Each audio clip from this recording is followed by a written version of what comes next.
படம் ஓபன் ஆனதும் ஒரு கப்பிள்ஸ் காட்டுக்குள்ள நடந்து போயிட்டு இருக்காங்க. அப்படி போயிட்டு இருக்கும்போது அந்த பொண்ணு என்னால இதுக்கு மேல நடக்க முடியல, எனக்கு கால் வலிக்குது, இந்த இடத்துல கேம்ப் போட்டுக்கலாம் அப்படின்னு சொல்லுது. சரி அப்படின்னு சொல்லிட்டு அந்த இடத்துல செல்ஃபி எல்லாம் எடுத்துட்டு அந்த இடத்துல கேம்ப் போடுறதுக்கான எல்லா வேலையும் பார்த்துட்டு இருக்காங்க. அப்படி பார்த்துட்டு இருக்கும்போது இந்த கேம்ப் ஃபயர் எல்லாம் போடுறதுக்கு விறகு நிறைய தேவைப்படும். அந்த விறகு வெட்டுறதுக்காக அங்க பக்கத்துல இருக்கிற ஒரு மரத்துல இருக்கிற கிளைய போய் வெட்டுறான். அப்படி வெட்டிட்டு இருக்கும்போது அந்த மரத்தோட கிளையில இருந்து ஒரு ஆணி ஒண்ணு கிடைக்குது. அந்த ஆணியை எடுத்ததும் அந்த மரத்தை பொளந்துகிட்டு உள்ள இருந்து ஒரு சூனியக்கார பொம்மை ஒண்ணு ரத்தத்தோட வெளியே வருது. அதை பார்த்து ரொம்பவே பயந்துடுறான்.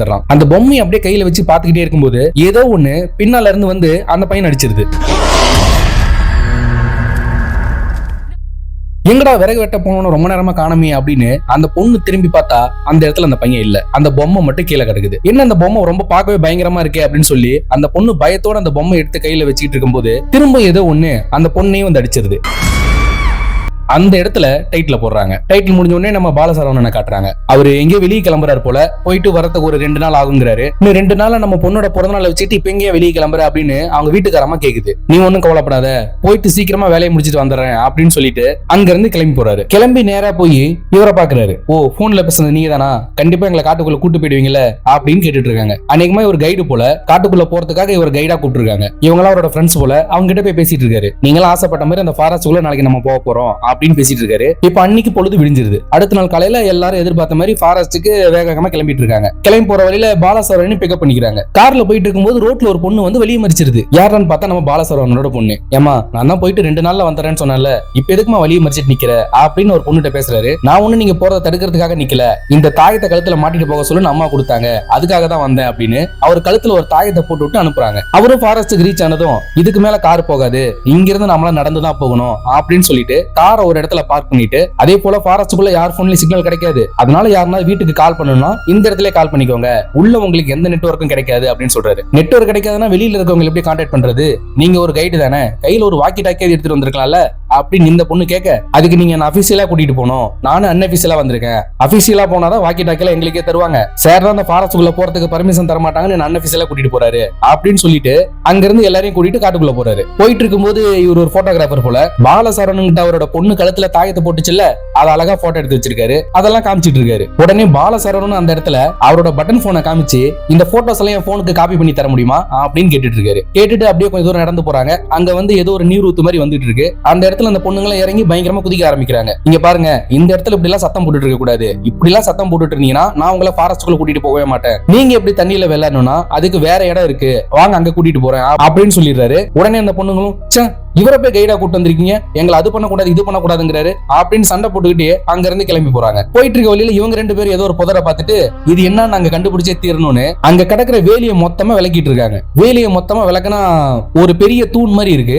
அந்த தூண் மேல நிறைய மணிகளை கட்டி தொங்க விட்டுருக்காங்க. அதுவும் இல்லாம அதுக்கு பக்கத்திலே இது தடை செய்யப்பட்ட பகுதின்னு போர்டும் வச்சிருக்காங்க. உடனே அவங்க 2 பேரும் இதுக்குள்ள என்ன இருக்கு நாங்க பார்த்தே ஆகணும், வாங்க உள்ள போலாம் அப்படின்னு கூப்பிட, உடனே பாலசரவணன் அதெல்லாம் போக கூடாது, நான் வரும்போதே சொல்லிதான் வந்தேன், நான் சொல்ற ரூல்ஸை ஃபாலோ பண்ணி வந்தா நான் காட்டுக்குள்ள கூட்டிட்டு போறேன், இல்லனா நான் இப்படியே கிளம்புறேன் அப்படின்னு சொல்லி கோவப்பட்டுறாரு. உடனே அந்த இடத்துல பாலசரவணனை கூப்பிட்டு இருப்பாருல, அவரே டென்ஷன் ஆகி, நீங்க பாருங்க, நீங்க எங்களை நிறைய இடத்துல சுத்தி காட்டுவீங்கன்னு சொல்லி தான் கூப்பிட்டு வந்தோம், இப்படி ஸ்கூல் பிள்ளைங்களுக்கு அட்வைஸ் பண்ற மாதிரி அது பண்ணக்கூடாது இது பண்ணக்கூடாதுன்னு சொல்லிட்டு இருந்தீங்கன்னா நாங்க எப்படி காட்ட சுத்தி பாக்குறது அப்படின்னு கோவமா பேசிட்டு பாலசரவணன் சொல்ற ரூட்லயே போறாங்க. போய் ஒரு மலை உச்சியில ஒரு வியூ பாயிண்ட் கண்டுபிடிச்சு உட்கார்றாங்க. கண்டுபிடிச்சு உட்காந்துட்டு கேம்ப் போட்டு அங்கேயே தங்கி இருக்கும்போது அந்த குரூப்ல ஒரு போட்டோகிராஃபர் இருக்காரு இல்லையா, இவரு மட்டும் தனியா அந்த இடத்துல கிளம்பி போய் அந்த ஹீரோயினை போட்டோ எடுக்க ட்ரை பண்றாரு. உடனே எல்லாரும் சேர்ந்து அவரை பிராங்க் பண்ணலாம் அப்படின்னு மரத்துக்கு பின்னால ஓடி போய் ஒளிஞ்சுக்கிறாங்க. அவர் அவங்க ஃப்ரெண்ட்ஸ் எல்லாம் எங்க போனாங்கன்னு தேடிக்கிட்டு ஒரு மரத்தை போய் க்ளோஸ் அப்ல பார்க்கும்போது மரத்துக்கு பின்னால ஒரு உருவத்தை பார்த்து ரொம்பவே பயந்துடுறாரு.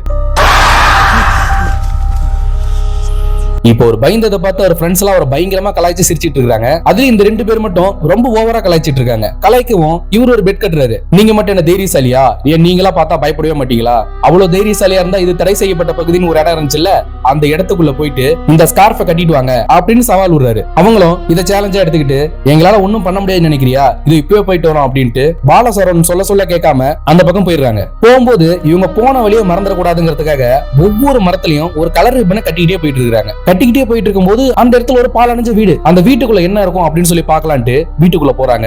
வீட்டுக்குள்ள அமானுஷமா நிறைய பொம்மை இருக்கு. அதுல இந்த படத்தோட ஸ்டார்டிங்ல அந்த மரத்தை பொளந்துட்டு வெளியே வந்துச்சுல ஒரு பொம்மை, அந்த பொம்மை இந்த வீட்டுக்குள்ள இருக்கு. அந்த வீட்டுக்குள்ள இன்னும் வேற என்னெல்லாம் இருக்கு அப்படின்னு தேடிக்கிட்டு அந்த பையன் ஒரு பக்கம் போயிடுறான். அந்த பொண்ணு முதல்ல பார்க்கும்போது அந்த பொம்மை கீழே இருந்திருக்கு. 2வது தடவை திரும்பி பார்க்கும்போது அந்த பொம்மை செவுத்துல இருந்திருக்கு. என்னடா ஏதோ தப்பா தெரியுதேன்னு அந்த பொண்ணு யோசிச்சுக்கிட்டே திரும்பும்போது அந்த பயங்கரமான உருவம் அந்த பொண்ணோட இதுலயும் வந்துருது.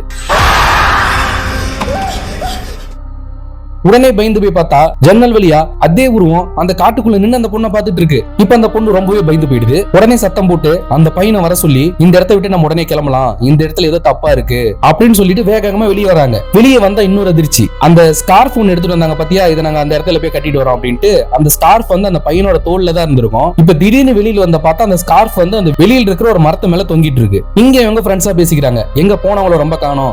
உடனே பாலசரவன் சொல்றாரு, இதுக்குதான் நான் சொன்னேன் அங்கெல்லாம் போக கூடாதுன்னு, சொல்ல கேட்காம இப்படி போயிட்டாங்க அப்படின்னு சொல்லிட்டு சரி வாங்க போய் தேடி பார்க்கலாம் அப்படின்னு பாலசரவனும் இவரும் போறாங்க. போயிட்டு இருக்கும்போது இவங்க வழி கண்டுபிடிக்கிறதுக்காக ஒவ்வொரு மரத்துலயும் ரிப்பன் கட்டிட்டே போனாங்க பாத்தீங்களா, அதை வச்சு இவங்க அந்த பக்கமே போறாங்க. போற வழியில அந்த பொண்ணு தலையில அடிபட்டு கிடக்கு. உடனே பார்த்து பதறி போய் கிட்ட ஓடி போய் அந்த பொண்ணுக்கு என்ன ஆச்சுன்னு பாத்துட்டு இருக்காங்க. அந்த பொண்ணோட ஃப்ரெண்ட் இருக்காரு பாத்தீங்களா, அவர் திடீர்னு மரத்துக்கு பின்னால இருந்து வந்து பிராங்க் பண்றாரு. அப்புறமா தான் தெரியுது அந்த பொண்ணுக்கு ஒண்ணும் ஆகல, ரெண்டு பேரும் சேர்ந்து இவங்களை பிராங்க் பண்றதுக்காக அப்படி பண்ணிருக்காங்க. உடனே பாலசரவணன் செம்மையா டென்ஷன் ஆகி அந்த இடத்தை விட்டு கிளம்பி போயிடுறாரு. இப்போ ஒரு ஃப்ரெண்ட் செம்மையா டென்ஷன் ஆகி உங்களை காணோம்னு எவ்வளவு நேரமா பதறிட்டேன் தெரியுமா, காணோம்னு பதறி போய் தேடி வந்து எப்படி பிராங்க் பண்றீங்க, வெள்ளாற இடமா இது அப்படின்னு சொல்லிட்டு அவங்களை திட்டிக்கிட்டே அவரு நடந்து போயிட்டு இருக்காரு. இப்ப பாலசரவணன் அவரும் அவங்களை திட்டிக்கிட்டே நடந்து போறாங்க. அவங்களும் பின்னால கலாய்ச்சி சிரிச்சுக்கிட்டே நடந்து வந்துட்டு இருக்காங்க. அப்படியே நடந்து அந்த கேம்ப் போட்டுருக்கிற இடத்துக்கு வந்துடுறாங்க. இப்ப அந்த கேம்ப்ல பார்த்தா இன்னொரு ட்விஸ்ட்.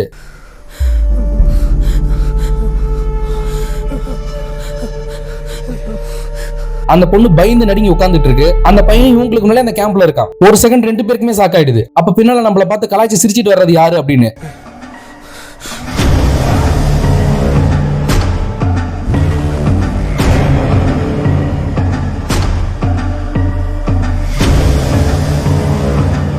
அப்புறமா அந்த பொண்ணு மாதிரியே பின்னால வந்த உருவம் மரத்துக்கு பின்னால இருந்து பொறுமையா அட்டி பாக்குது. இப்ப உடனே பாலசரவணன் கேக்குறாங்க, சொல்லுங்க இந்த காட்டுக்குள்ள என்னதான் நடக்குது, உங்களுக்கு எதுவும் தெரியாம இருக்காது, நீங்க இந்த காட்டுல தான் எத்தனை வருஷம் வாழ்ந்துட்டு இருக்கீங்க, இங்க என்ன நடக்குதுன்னு சொல்லுங்க, எதுக்கு அந்த பக்கம் போக கூடாதுன்னு சொல்லி போட்டு வச்சிருக்காங்க, அந்த வீடு யாரோடது அப்படின்னு சொல்லி கேக்குறாங்க. அப்பதான் பாலசரவணன் ஒரு பிளாஷ்பேக்க ஓபன் பண்றாரு. கிட்டத்தட்ட ஒரு 80 வருஷத்துக்கு முன்னால ஒரு சூனியக்கார கேள்வி ஒண்ணு அந்த வீட்டுல வாழ்ந்துட்டு இருந்திருக்கும். அந்த சூனியக்கார கேள்வி என்ன பண்ணுனா, அது கூட மந்திரம் கத்துக்கிற சில பேரை கூட வச்சுக்கிட்டு ஊர்ல இருக்கிற குழந்தைங்களாம் தூக்கிட்டு வந்து பலி கொடுத்துட்டு இருக்கோம். இது அந்த ஊர்ல இருக்கிற பெரியவங்களுக்கு தெரிஞ்சு போயிடுது. உடனே அவங்க எல்லாம் ஒண்ணு கூடி அந்த ஊர் தலையாரியை போய் பாக்குறாங்க. தலையாரி அப்படின்னா அந்த ஊரோட தலைவர் போல. உடனே அவரு அப்படின்னா உடனே அந்த கிழவியை கட்டி தூக்கிட்டு வாங்க அப்படின்னு அவரு கொஞ்சம் பேர் அனுப்புறாரு. ஆனா போனவங்க அந்த சூனியக்கார கிழவியை நேருக்கு நேரா பார்த்த உடனே அந்த கிழவி மந்திரத்தால போனவங்களை கவ வாங்கிடுது. உடனே அந்த கிழவியை ஒண்ணுமே பண்ண முடியலையேன்ட்டு அந்த ஊர்க்கார பெரியவங்க எல்லாம் சேர்ந்து போய் ஒரு சாமியாரை பாக்குறாங்க. உடனே அந்த சாமியாரும் ஒரு ஐடியா சொல்றாரு, அந்த கிழவி நேருக்கு நேர் நின்று கண்ணை பாத்தீங்கன்னா உங்களை கவ வாங்கிடும், எப்படியாவது அந்த கிழவியை பிடிச்சி கொன்னுடுங்க, இல்லைன்னா அந்த ஊரையே அழிச்சிரும் அப்படின்னு சொல்லி அனுப்பி விடுறாரு. உடனே அந்த ஊர் தலைவர் அங்க இருக்கிறவங்க எல்லாம் கூட்டிட்டு போயிட்டு அந்த கிழவி கூட இருக்கிற எல்லாரையும் காலி பண்ணிடுறாங்க. காலி பண்ணது மட்டும் இல்லாம அந்த கிழவி வரும்போது பின்பக்கமா மறைஞ்சு நின்னு முகத்தை மூடி அந்த கிழவியும் கொன்னுறாங்க. கொன்னது மட்டும் இல்லாம அந்த கிழவியோட ஆத்மாவை இந்த பொம்மைக்குள்ள வர வச்சு அதை இந்த மரத்துல ஆணி வச்சு அடிச்சிடறாங்க. அடிச்சுட்டு இந்த பகுதிக்குள்ள யாருமே வந்துடக்கூடாது, அந்த மரத்துல இருக்கிற ஆணி எடுத்துடக்கூடாதுங்கிறதுக்காக தான் அந்த பகுதி எல்லையில நிறைய சூளங்களை நட்டு வச்சு இப்படி நிறைய மணிகள்லாம் கட்டி விட்டு இது தடை செய்யப்பட்ட பகுதின்னு அந்த எல்லையவே இழுத்து மூடுறாங்க. அப்போ வந்து சாமியார் சொல்றாரு, அவரோட சக்தி இந்த எல்லைக்குள்ள மட்டும்தான் வேலை செய்யும், இந்த எல்லையை தாண்டி ஊருக்குள்ள வராது, அப்படி ஊருக்குள்ள வராம இருக்கிற வரையும் தான் நாம எல்லாம் நிம்மதியா இருக்க முடியும். அது மட்டும் இல்லாம அந்த கிழவிக்கு சக்தி அதிகமா கிடைக்கிறதுக்கு இன்னும் 13 உயிர் பலி தேவைப்படுது, அந்த 13 உயிர் பலி அவ கொடுத்துட்டானா அவளை யாராலையுமே அழிக்க முடியாது, அதுக்கப்புறம் இந்த ஊரையே நாசம் பண்ணிடுவா அப்படின்னு சொல்லியிருப்பாரு. இப்ப பிளாஷ்பேக் முடிஞ்சிருது. இதனாலதான் அந்த பக்கம் யாரும் போக வேணாம் நான் சொன்னேன் அப்படின்னு பாலசரவணன் அட்வைஸ் பண்ணிட்டு அங்க இருந்து கிளம்பி போறாங்க. கிளம்பி போகும்போது அந்த குரூப்ல ஒரு போட்டோகிராஃபர் இருப்பாரு பாத்தீங்களா, அவர் வந்து பயந்து கீழே விழுந்திருப்பாருல, அந்த இடத்துல கேமரா விட்டு வந்திருப்பாரு. சரி வீட்டுக்கு கிளம்புறதுக்கு முன்னாடி இந்த கேமரா மட்டும் கண்டுபிடிச்சிட்டு வந்துடலாம் அப்படின்னு பாலசரவணன் கூப்பிட்டு போறாரு. கூப்பிட்டு போய் கேமரா எங்கன்னு தேடி பாக்குறாரு. ஒரு மரத்தோட கிளையில அந்த கேமரா இருக்கு. அவர் விட்டு போனதுல இருந்து இதுவரையுமே அந்த கேமரா வீடியோ ரெக்கார்ட் ஆயிட்டு இருந்திருக்கு. அந்த வீடியோ ஓபன் பண்ணி பார்த்தா இன்னொரு ஷாக்கு, அந்த வீடியோல இவர் மட்டும் தான் தெரியுறாரு, பின்னால நின்ன பாலசரவணன் சுத்தமா தெரியல. அவர் அதிர்ச்சியாகி பார்த்துட்டு இருக்கும்போது பாலசரவணன் இவருக்கு மேல பேசிட்டு இருக்காரு. ஆனா தூரத்துல இன்னொரு பாலசரவணன் வந்து அது நான் இல்ல, அந்த இடத்துல இருக்காத, ஓடி வந்துரு அப்படின்னு சிக்னல் காமிச்சிட்டு ஓடி போயிடுறாரு. உடனே இவருக்கு ரெண்டு பேர்ல யார் ஒரிஜினல் பாலசரவணன் அப்படின்னு தெரியாம கன்ஃபியூஸ் ஆகி முன்னால நின்னு பேசிட்டு இருக்கிற இடிச்சு தள்ளிட்டு ஓடிடுறாரு. ஓடினவர் எப்படியோ திரும்ப அந்த வீட்டுக்குள்ள போயிடுறாரு. வீட்டுக்குள்ள போய் இவர் அந்த கிழவி கிட்ட மாட்டிக்கிறாரு.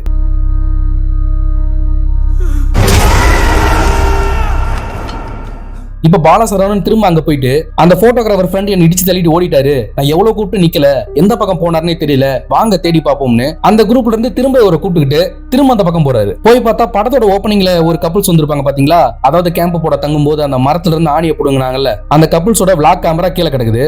அந்த கேமரா எடுத்து ஆன் பண்ணி பார்த்தா அவங்க ரெண்டு பேரும் எப்படி செத்தாங்கிறது வீடியோவா ரெக்கார்ட் ஆயிருக்கு. அதை பார்த்து ரொம்பவே பயந்து போய் இந்த இடத்துல நம்ம இருக்க கூடாது, மீதி இருக்கவங்களே காப்பாத்தணும் அப்படின்ட்டு கிளம்பி போய் அங்க இருக்கவங்க கிட்ட வாங்க இங்க இருந்து உடனே கிளம்பிடலாம், இதுக்கு மேல இருந்தோம்னா நம்ம உயிருக்கும் ஆபத்து அப்படின்னு சொல்லி கூப்பிட்டு இருக்காங்க. ஆனா அந்த குரூப்ல அந்த பொண்ணு கூட அந்த வீட்டுக்குள்ள போயிட்டு வந்தான் பாத்தீங்களா, இவன் மட்டும் பாலசரவணனை நம்பாம நீ தான் என் ஃப்ரெண்டை கூட்டிட்டு போய் ஏதோ பண்ணிட்ட அப்படின்னு அந்த இடத்துல ஒரு கூட அடிச்சு உருண்டு சண்டை போட்டுட்டு இருக்காரு. இப்ப இந்த நேரம் பார்த்து அந்த பிரம்ம பிடிச்ச மாதிரி உட்கார்ந்து இருந்ததுல பொண்ணு, அந்த பொண்ணு ஏஞ்சி காட்டுக்குள்ள போய் அந்த பொண்ணையும் அந்த பேய் அடிச்சிருது. இப்ப இதை பார்த்து எல்லாருமே பயந்து போய் அந்த காட்டுக்குள்ள இருந்து எப்படி வெளியே வர்றதுன்னு எல்லாருமே ஒரு பக்கம் ஓட ஆரம்பிக்கிறாங்க. ஓடும் போதுதான் தெரியுது அவங்கள கூப்பிட்டு ஓடுறது பாலசரவணனே இல்ல. இப்ப பாலசரவணன் வேற இடத்துல மாட்டிட்டு இருக்காரு. அவருக்கிட்டே அந்த பேய் வந்துருது. ஆனா அவரை மட்டும் அவரால் ஒண்ணுமே பண்ண முடியல. காரணம் ஏன்னா அவர் அந்த காட்டுக்குள்ள போகும்போது அந்த தாயத்தை ஒண்ணு கழுத்துல போட்டுருப்பாரு பாத்தீங்களா, அதுதான் அந்த இடத்துல அவரை காப்பாத்தி இருக்கு. அவரை மாதிரியே இருக்கிற உருவத்தை துரத்திட்டு போன இவங்க 3 பேரும் அந்த வீட்டுக்கிட்ட போயிடுறாங்க. இப்ப சடனா வீட்டுக்குள்ள பார்த்தா இவங்க பக்கத்துல நின்று இருந்த பொண்ணு அந்த வீட்டுக்குள்ள இருக்கு. உடனே அந்த பொண்ணை கூப்பிட்டு வரலான்னு இவர் அந்த வீட்டுக்குள்ள போயிடுறாரு. இவர் கூட அந்த பையன் அந்த போட்டோகிராஃபரோட வாய்ஸ் கேக்குதுன்னு அவனை தேடி வெளியே ஓடிடுறான். ஓடி போய் பார்த்தா அந்த போட்டோகிராஃபர் முகம் ஃபுல்லா ரத்தமா ஒரு இடத்துல விழுந்து கிடக்குறான். உனக்கு என்னாச்சு, உன்னை யார் இப்படி பண்ணா அப்படின்னு கேட்டுக்கிட்டு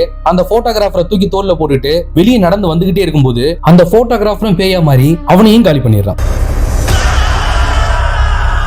இப்ப அந்த வீட்டுக்குள்ள அந்த பொண்ணை காப்பாத்த போன பையன் அந்த வீட்டுக்குள்ள இருந்து அந்த பொண்ணை கூட்டிட்டு வெளியில வரும்போது பாலசரவணன் வந்துடுறாரு. இதுக்கு மேலேயே நான் சொல்றதை கேளுங்க, வாங்க இந்த இடத்த விட்டு உடனே கிளம்பி போயிடலாம் அப்படின்னும் அந்த பொண்ணு இருந்துட்டு இல்ல இதுக்கு மேலேயும் சொல்றதை நம்ம கேட்க வேணாம், அது எப்படி நம்ம குரூப்ல இருக்க எல்லாருக்குமே ஏதாவது ஒண்ணு ஆகுது, இவனுக்கு மட்டும் ஒண்ணும் ஆகாம இருக்கு அப்படின்னு கேட்க பாலசரவணன் சொல்றாரு, எனக்கு ஒண்ணு ஆகாம இருக்க காரணமே அந்த தாயத்தை தான், என் பொண்ணு தான் அந்த தாயத்தை எனக்கு போட்டு விட்டா, இது ஒண்ணும் சாதாரண தாயத்தை கிடையாது, 80 வருஷத்துக்கு மேல பேச்சியை கொண்டாரே அது வேற யாரும் இல்ல எங்க தாத்தா தான், எங்க தாத்தா அப்படி பேச்சுக்கிட்ட போகும்போது எங்க தாத்தாவுக்கு எதுவும் ஆயிடக்கூடாதுங்கிறதுக்காக அப்ப இருந்த சாமியார் தான் அந்த தாயத்தை மந்திரிச்சு கொடுத்தாரு, அப்போல இருந்து தலைமுறையா எங்க குடும்பத்துல யார் காட்டுக்குள்ள வந்தாலும் இந்த தாயத்தை போட்டுட்டு தான் வருவோம் அப்படின்னு சொல்றாரு. சரி இதுக்கு மேலே நமக்கு வேற ஆப்ஷனே கிடையாது, இவன் சொல்றதை கேட்டுதான் ஆகணும் அப்படின்ட்டு பாலசரவணன் கூட ஓட ஆரம்பிக்கிறாங்க. இப்ப அந்த தடை செய்யப்பட்ட பகுதின்னு சொல்லி போர்டு வச்சிருந்தாங்க பாத்தீங்களா, அதுக்கு பக்கமா போயிடுறாங்க. போகும்போது அந்த பொண்ணு மட்டும் அந்த இடத்துக்குள்ளே மாட்டிக்குது. உடனே இவர் எப்படியாவது அந்த பொண்ணை காப்பாற்றணும் திரும்ப உள்ள போக பாக்குறாரு. அந்த இடத்துல பாலசரவணனுக்கு இவருக்கு ஒரு தள்ளுமுள்ளி ஏற்படுது. அந்த தள்ளுமுள்ளுல பாலசரவணன் கழுத்துல இருந்த தாயத்து இவர் கைக்கு வந்துருது. இப்ப பாலசரவணனும் காலி. திரும்ப அந்த இடத்துக்குள்ள வந்து பார்த்தா அந்த பொண்ணு அங்க இருக்காது. கூட வந்து எல்லாருமே இறந்துட்டாங்கிற சோகத்துல இப்ப இவரு மட்டும் அந்த இடத்துல இருந்து தப்பிச்சு ஒரு வழியா மெயின் ரோட்டுக்கு வந்துடுறாரு. மெயின் ரோட்டுக்கு வரும்போது அந்த இடத்துல ஒரு ஜீப் வருது. அந்த ஜீப்ல லிஃப்ட் கேட்டா இவரு அந்த பக்கத்து ஊரை சேர்ந்தவர் தான். உடனே அவரும் காப்பாத்தி கூட்டிட்டு போய் அந்த ஜீப்குள்ள ஏத்துறாரு. இப்ப ஜீப்குள்ள பார்த்தா இவருக்கு இன்னொரு ட்விஸ்ட், இவரோட லவர் இருக்கு பாத்தீங்களா அந்த பொண்ணு, அதாவது அந்த தடை செய்யப்பட்ட பகுதிகிட்ட இருந்து திடீர்னு காணா போச்சு, அந்த பொண்ணு இந்த காருக்குள்ள உட்காந்துட்டு இருக்கு. அப்படியே சாக்காக்குறாரு. அப்படியே கட் பண்ணி ஓபன் பண்ணா இவரை யாரோ அடிச்சு அந்த வீட்டுக்குள்ள கட்டி போட்டுருக்காங்க. அது யாருன்னு பார்த்தா இவரோட லவ்வரும் அந்த ஜீப்போட டிரைவரும் தான். இப்பதான் படத்தோட மெயின் ட்விஸ்டே ரிவீல் ஆகுது. இப்ப இந்த காட்டுக்குள்ள ட்ரெக்கிங் வந்தாங்கல்ல, இவங்க எல்லாம் எல்லாருமே எதிர்ச்சியா வரல, இந்த பொண்ணு தான் பிளான் பண்ணி எல்லாரையும் கூட்டிட்டு வந்திருக்கு. காரணம் என்னன்னா அந்த பேச்சியோட பேத்தி தான் இந்த பொண்ணோட பாட்டியா. இந்த பாட்டி எத்தனை வருஷமா கோமால இருந்திருக்கும் போல. இந்த படத்தோட ஸ்டார்டிங்ல வந்த கப்பிள்ஸ் அந்த மரத்துல இருந்து அந்த பேச்சு ரிலீஸ் பண்ணாங்கல்ல, அந்த டைம் அந்த பேச்சு வந்து இந்த பாட்டிக்கு தகவல் சொல்லிருக்கு, நான் வெளியே வந்துட்டேன் எனக்கு உதவி பண்ணு அப்படின்னு தகவல் வந்திருக்கு. உடனே அந்த பாட்டியும் பேச்சுக்கு நம்ம தான் உதவி பண்ணி ஆகணும், பேச்சு நம்ம வம்சாவளி, சோ நம்ம குடும்பத்தை சேர்ந்தவங்க தான் உதவி பண்ண முடியும் அப்படின்னு சொல்லி அதுதான் அவங்க பேத்திய அனுப்பிட்டு இருக்கு. இந்த பொண்ணு பக்காவா பிளான் பண்ணி இந்த ட்ரெக்கிங் போறவங்களா பார்த்து பழகி இவங்களெல்லாம் ஒன்னா சேர்த்து கேங் ஆக்கி அந்த காட்டுக்குள்ள கொண்டு வந்து விட்டுருக்கு. காட்டுக்குள்ள கொண்டு வந்து விட்டது மட்டும் இல்லாம பாலசரவணன் பேச்சு கொள்ளல, இந்த பொண்ணு தான் கொண்டிருக்கு. இப்ப இந்த படத்தோட மெயின் கேரக்டர் இருக்காரு பாத்தீங்களா, அவர் அந்த வீட்டுக்குள்ள கட்டி போட்டு பேச்சுக்கிட்ட விட்டுட்டு அவங்க வெளியில வந்துடுறாங்க. இப்ப அந்த பேச்சியோட மொத்த பலி எண்ணிக்கை முடிஞ்சதுல இருந்து இந்த பொண்ணோட பலி எண்ணிக்கை ஸ்டார்ட் ஆயிடுமா. அதாவது பேச்சு எப்படி பலி கொடுத்து ஒரு சூனியக்காரியா மாறிச்சோ அந்த மாதிரி இந்த பொண்ணும் பலி கொடுத்து சூனியக்காரியா மாறப்போகுது. இதுல பேச்சு வெளியே வந்ததுக்கு அப்புறம் இதுவரையும் 6 பேர் பலி கொடுத்திருக்கு, இன்னும் 7 பேர் தேவை. சோ பேச்சியோட பலி எண்ணிக்கை தொடரும் அப்படின்னு சொல்லிட்டு இந்த படத்தை முடிச்சிருக்காங்க. இந்த வீடியோ உங்களுக்கு பிடிச்சிருந்ததுன்னா லைக் பண்ணுங்க, மறக்காம நம்ம சேனலை சப்ஸ்கிரைப் பண்ணுங்க. திரும்ப இதே போல இன்னொரு இன்ட்ரெஸ்டிங் வீடியோட உங்க எல்லாரும் சந்திக்கிறேன். And this is Vijay Kumar signing off. Bye.